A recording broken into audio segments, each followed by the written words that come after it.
Good evening and welcome everybody to the Frank Greatness Wrestling Podcast. And for tonight's segment, it is going to be about this past weekend's Elimination Chamber pay-per-view match that was hosted in Chicago.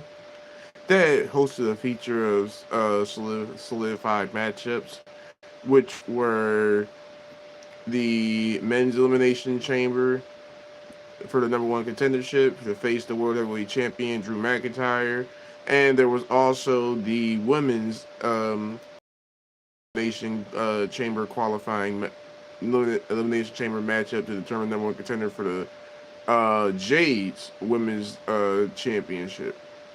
And there was also CM Punk defending his World Heavyweight Championship against Finn Balor, and Becky Lynch also defending her Women's Intercontinental Championship against AJ Lee, and this is a four match pay per view, which will honestly had lived up to expectations.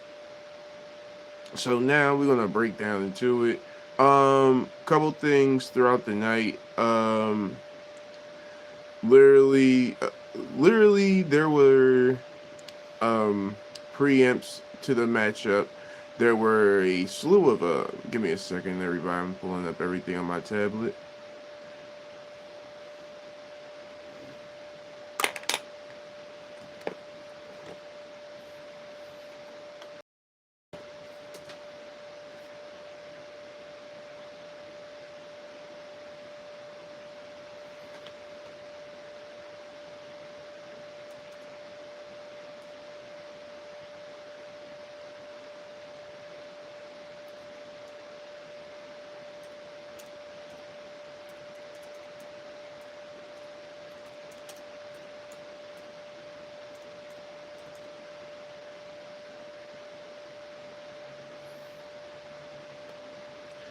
Okay, and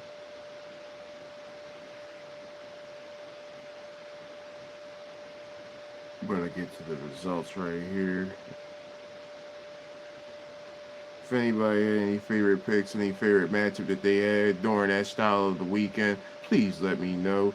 Other than that, I did. I think I had four out of my picks win.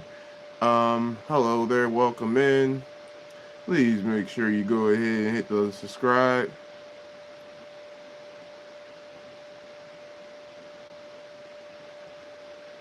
And so, the men's elimination chamber match, it went up the par. I honestly thought that Cody was going to pull through on this for them to go ahead and for them to tell the story for how it is, but Drew McIntyre, for the troll that he is, made that match very exciting, even though he had no business in the matchup.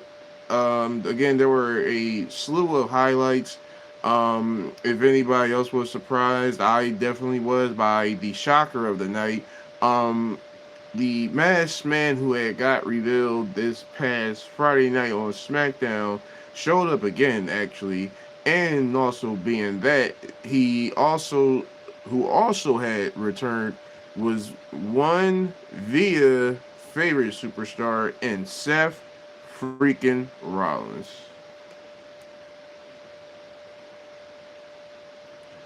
So it was great to see him finally return again and getting his revenge on the Vision by curb stomping Logan Paul. There were a sequence of things again. Um, Drew McIntyre had Claymore. It tried to. I think believe he Claymored Randy and ended up get it ended up costing him, which ended up costing Cody Rhodes, which Randy Orton ended up hitting the RKO on Cody for the 1, 2, 3 to end up pulling through to win his third Elimination Chamber match in his career, which ties him and John Cena for the most Elimination Chamber matchup wins. And congratulations to him as well. We will be seeing him facing Drew McIntyre at WrestleMania.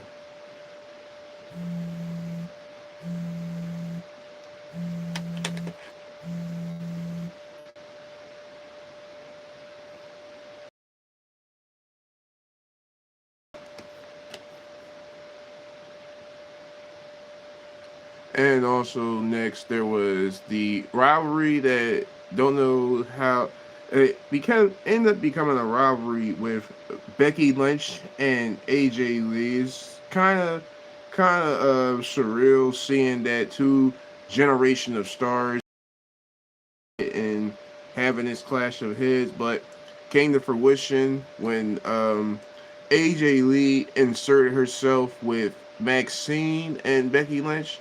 So now that the so now that their rivalry has come to head, because I believe a few other fans have been wanting to probably see this for a minute. I was probably one that was on the biasness of not really wanting to see. These are um, Becky is been solidified for a while now. She's putting over Lyra. She's put over a few other younger superstars too. Bianca was also one in her WrestleMania Redemption tour. So again, Becky Lynch kind of doesn't need the spotlight. She doesn't need the belt. She just has to tell the story. And again, when they was drawing her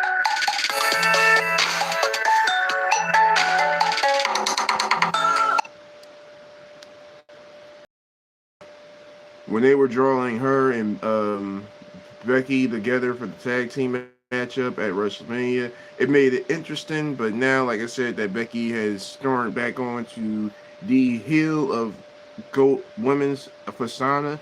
It does make it more interesting. But again, after all I've seen, Becky is again solidified as one of the top echelon WWE women's superstars. So again, storylines of putting over younger stars now is definitely the role for her. But to see AJ Lee come back and win the women's Intercontinental Championship, it was surreal, full circle for a lot of fans and her as well. Hopefully, at this point in time, we will probably get to see her defending the title more so. Hopefully so.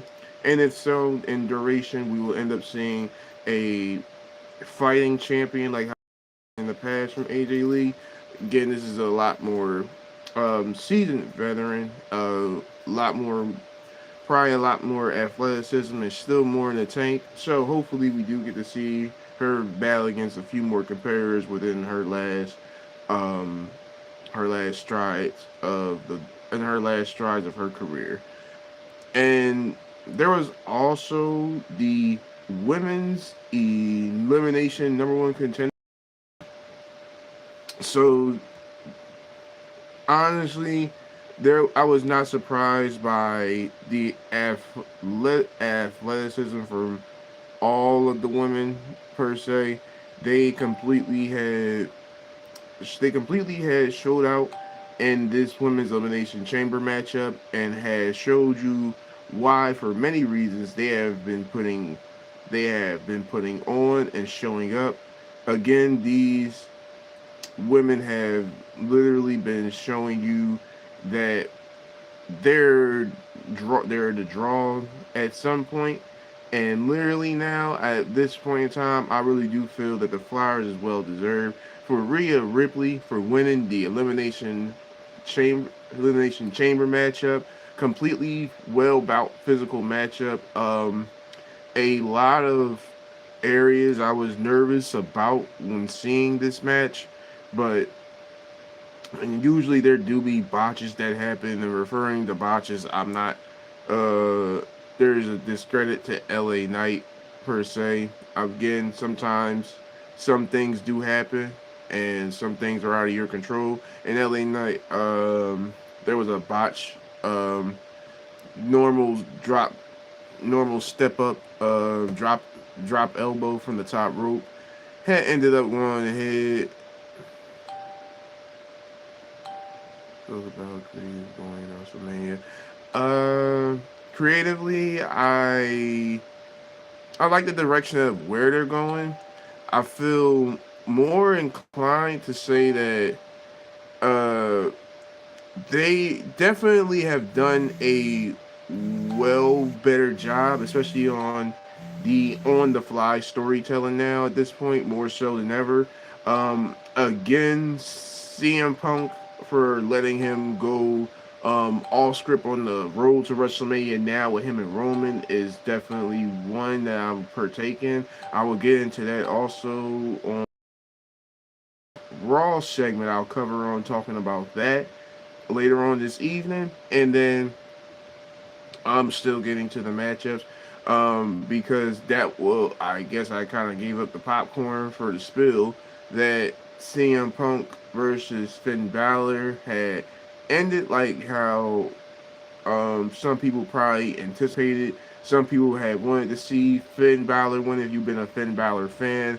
I particularly was um, wanting to see Finn Balor going on ahead and maybe getting a shot, but this was his probably his last shot on the road to WrestleMania. And with a GTS go to sleep like how they did in Berlin, um, Finn Balor came up short, which still makes him.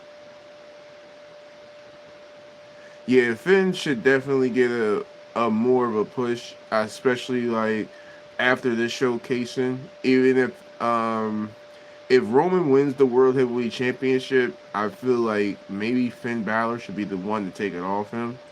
At this point in time, it's been so many years that Finn hasn't had um even a time to shine, but even just a chance, the opportunity to get on the showcasing that he needs to. I think his last premium matchup was with him and Roman, or even him and Priest.